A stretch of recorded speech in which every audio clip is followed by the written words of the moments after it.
Flags. They are everywhere. They're outside your house, outside schools, outside government official offices, on top of a mountain for some reason. Heck, they can be even in your room. Why? I don't know. You probably like it. I don't know you. Why am I talking about flags instead of, some weird experience I had that one time? Well, it's because flags are a big part of my life, and if you don't accept that, you're not my friend. I'm sorry. At the age of 3, I presume, I don't know, someone should stop me, even my parents don't know, I got this book. It was called The Ultimate Pocket Flags of the World, and it was a pretty good book. It still is a pretty good book. In fact, if I have to recommend any book, it's probably that book. Maybe that's just my personal bias, and I know. I see you little nerds out there saying, but actually, it's made in 1997. Therefore, this book is very outdated. I don't care. It's a good book. It even tells you information about each flag and symbol and presidential flag. I know it has information. It may be outdated, but it's good information. After I got this book, I was fascinated by those nice little colors that were printed onto it. I flipped through the book. Nice colors. And then until I was able to read, I just looked at the flags. And then I read.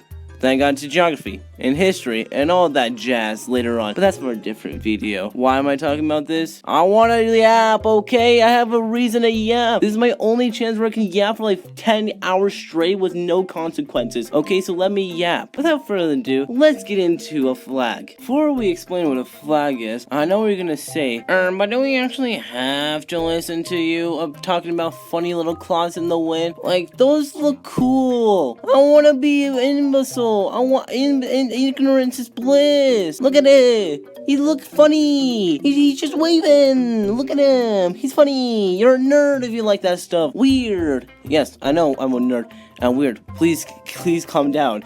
Just listen for an obscene amount of time.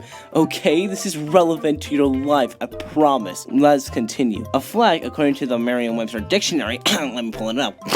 It says, a piece of fabric to represent a nation or decoration. Meaning, it could be, used for your, wall, or it could be used to represent, Switzerland, Eswatini, the Vatican, France, I don't know, but it's a bit more complicated than that, because the people who study flags, yes, there's people who study flags, I know, shocker, they're called vexillologists, and vexillology is a study of flags. Yes, everything has an ology at the end, because the Latin root of ology is study, and vexillum is flag or cloth or banner. Yes, I know my Latin roots. I am smart, I'm a nerd, I get it. Now, since we understand the kind of basics of what it means, let's go in more, just a tiny bit more in depth into a flag. Because a flag, oh boy, has more than you can ever imagine. Let's start with the colors. The colors of a flag are a bit nuanced. Let's start with the most common, red, white, and blue. Red is typically for bloodshed or war, like the American flag. I know, crazy concept. Blue is used for freedom or water, like let's say an ocean in Iceland, or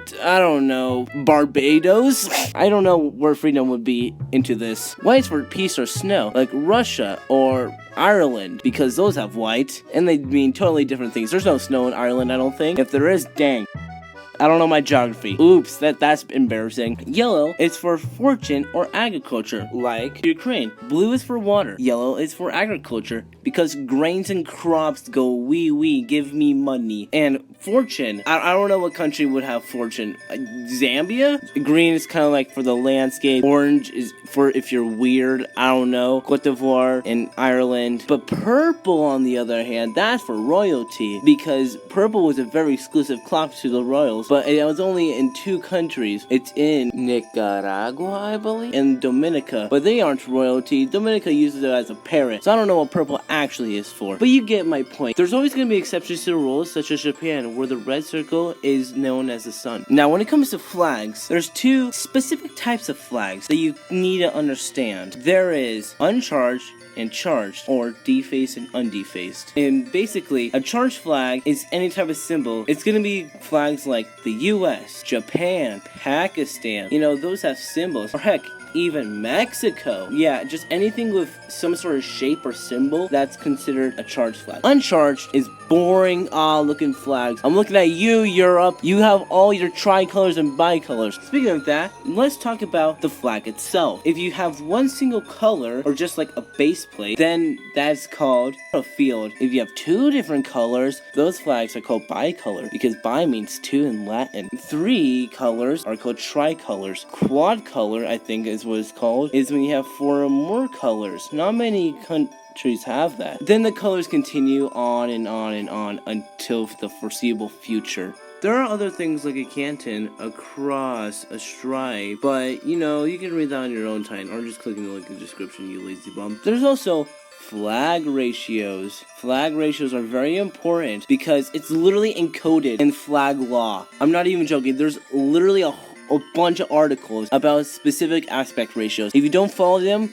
well, let's just say you'll be not of this earth. You'll be in another plane of existence. How about that? So you probably should keep your aspect ratios intact. Now let's talk about like the most common ones. The most common aspect ratio is 1:2 and 2:3, which if you don't know how to do aspect ratios, it's just doing literal math. I know. 1:2 is these countries and 2:3 are these countries. Yeah, they're pretty unique. Now there's other kind of flag ratios that are pretty prevalent, like 1:1, which is Switzerland and the Vatican. There's 3:5, which are these flags, and 11:28, which is Qatar. I don't know, I just like the longness of that flag. Now let's play a game. I call it Guess to Aspect Ratio. That's right. I have a few aspect ratios I want you to guess. Here's the first one. What is the aspect ratio of Nepal? I'm gonna give you 5 seconds.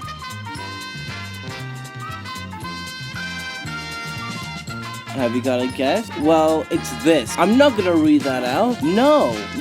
That's a mathematical equation and a half if I've ever seen one. What is that? That's stinky. Ew. Gross, get out of my face. This is why we don't use triangles. This is why we use squares. Squares are based in flags. Now, what's the flag of Togo's aspect ratio?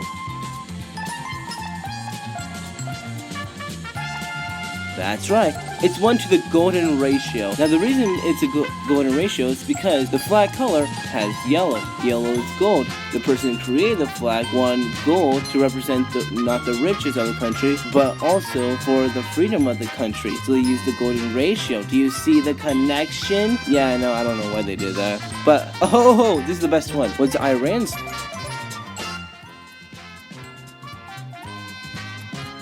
Now, the aspect ratio of Iran is supposed to be 4:7. You know, it looks pretty standard. No, it's 1:75/28. Why is it a fraction? It was just an error that they put in, but, you know, that's a fatal error. Now that you understand the core basics of flags, that's all I really want to get into, because the best part is... What a shocker, flags have history. Who would have guessed? Now, do you want to know when flags originally started? Who started and when it started? It was when we figure it out. Because at the current moment, we have no idea, alright? It's not my fault, alright? I just looked this stuff up and I put it on a piece of paper, alright? I'm sharing you what I found. It's not that hard. Throw tomatoes at me if you want. Say boo as much as you want. I know it's disappointing. Bear with me, I'm not done yet. Now, the oldest flags are typically around China, Egypt, Iran, around that area, around that time period, those ancient countries. But according to Wikipedia, because yes, most of my information came from Wikipedia and Reddit, don't ask why, it said that the oldest flag was from the Persian Empire in 24,000 BCE. It was made of bronze since fabric wasn't introduced until roughly 1040 BCE with the Zhou dynasty or other ancient tribes in India. Yes, so it kind of was like that. If you don't count bronze as a flag or a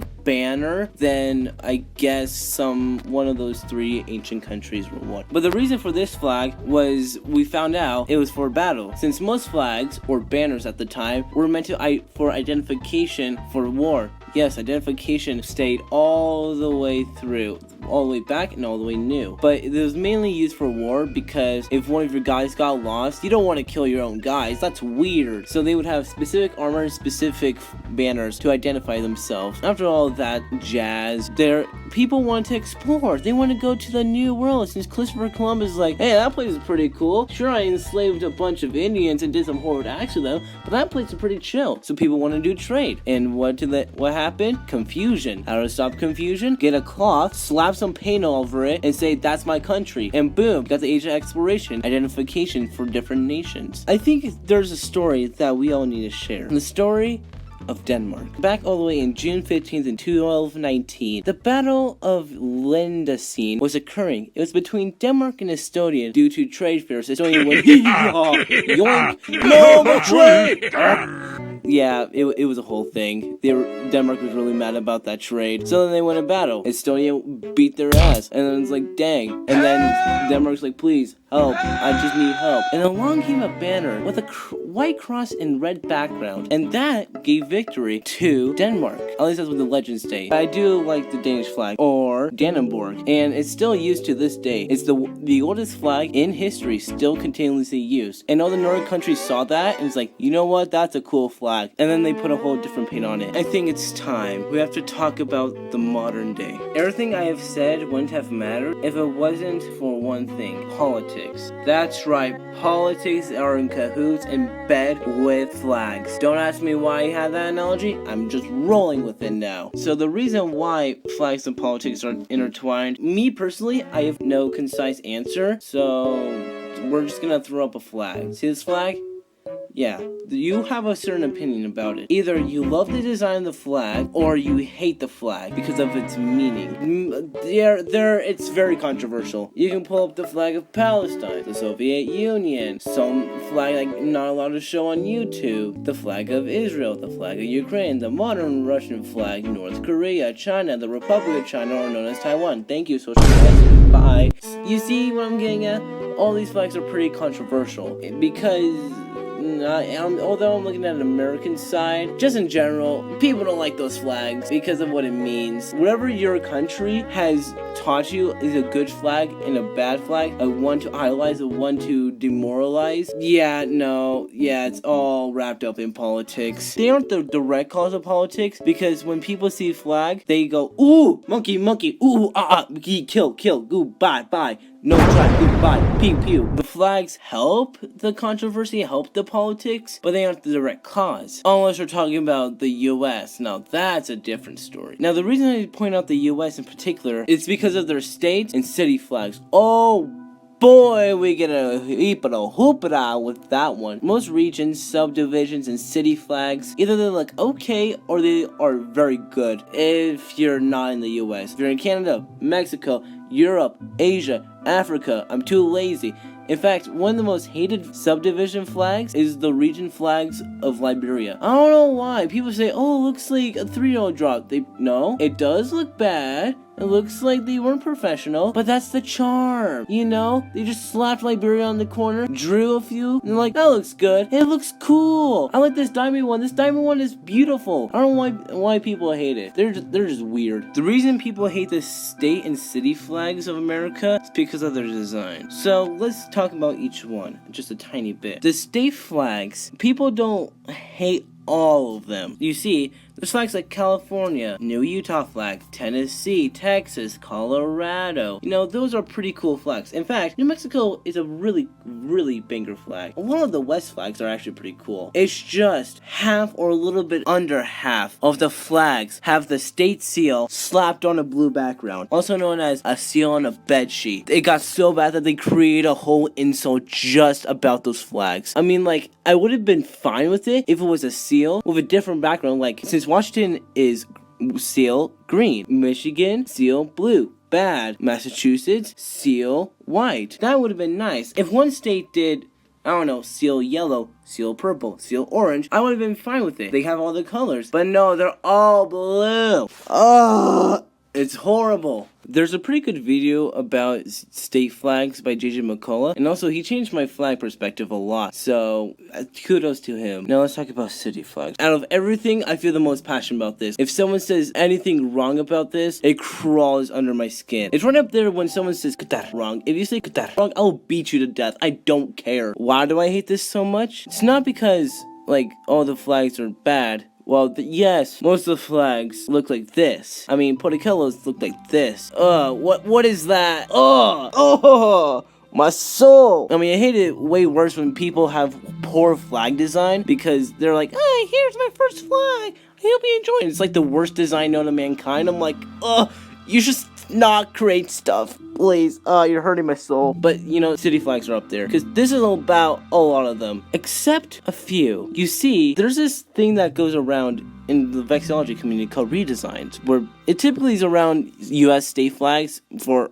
obvious reasons, but it's basically where someone sees a flag, it's like, ew, I don't like that. I'm gonna make it better, or they try to make it better, and so they use a common tool called Illustrator. That's what most flags are used nowadays. They go on Illustrator or some website, they put in some funny colors, some shapes, and like, here you go, here's my flag, hope you like it. And we're like, wow, that's a pretty cool redesign. But if it's a redesign, we don't want it to be published to a real flag and become an actual flag. So when all of these cities start popping up with flag after flag after flag that it looks so monochromatic. In fact, if you want to understand what a modern flag design looks like, look at a graphic design. The graphic designer once said, hey, that looks like a graphic design. And so then they post like everything that graphic design is. That's what a modern flag is. You should read that post. It's a pretty good post. So why are so many places doing that? In fact, the new Utah flag and Mississippi flag are great examples of this. In fact, here's a few good modern flag examples. These are good. Here's some good old flag examples. We need more of these. Some good, some old, mix them together, put in a pot, boom, it's beautiful. But no, that's not what we're getting. We're getting flags like this. I don't like it. But this is where the politics come in. You see, a book or a brochure from 2003 from the National Vexillology Association in North America, or NAVA, said, well, this guy, I forgot his name, he basically made a pamphlet that said, good flag, bad flag. He has 5 simple rules. No, keep it simple, use a few colors, use little to no words. In fact, you don't use words at all. Use meaningful symbols and be distinctive. Could be a cool flag idea. People are saying, oh, it's supposed to be kind of like a guide, not a rule book, like most politicians do. They don't know how to make flags. They put it on the community for a reason. And the community is like, hey, why not just follow the rules because we don't know what we're doing? NCGP Gray also did in his video. And then everyone was yelled at him for his bad flag opinions, especially after that tweet, which he then deleted, thank goodness. But you see, this one pamphlet, people loved the idea so much that they used it as a literal law. And then after CPG Gray were like, hey, wait a minute, that's not a good idea. Even though Ted Ed said that's a good idea, no, we shouldn't use that. So now we have a split in the whole community because of this. So what's my side on it? Dabble. Use old, use new. Don't specifically use new. I mean, unless your flag was horrendous before, like Porticellos, don't change it. I mean, just keep the old. This is mainly for you, Minnesota. So what have we learned over my rant of flags? Well, we've learned about the basics of flags. We've learned about the history of flags. We've learned about why modern flags should be used in moderation and not as a rule set. How do we apply this to your life? You little viewer, flags are everywhere. They hold the construct of reality. Without flags, you wouldn't know where Russia is. I mean, you don't know where Russia is anyway. So, I mean, why wouldn't you need a flag to help you know what Russia is? And without flags, you probably wouldn't even create your own country. As a lesson to all, use flags in a wise way. And I hope you can join the community with me. Please, I'm alone. I need friends. Please, come here.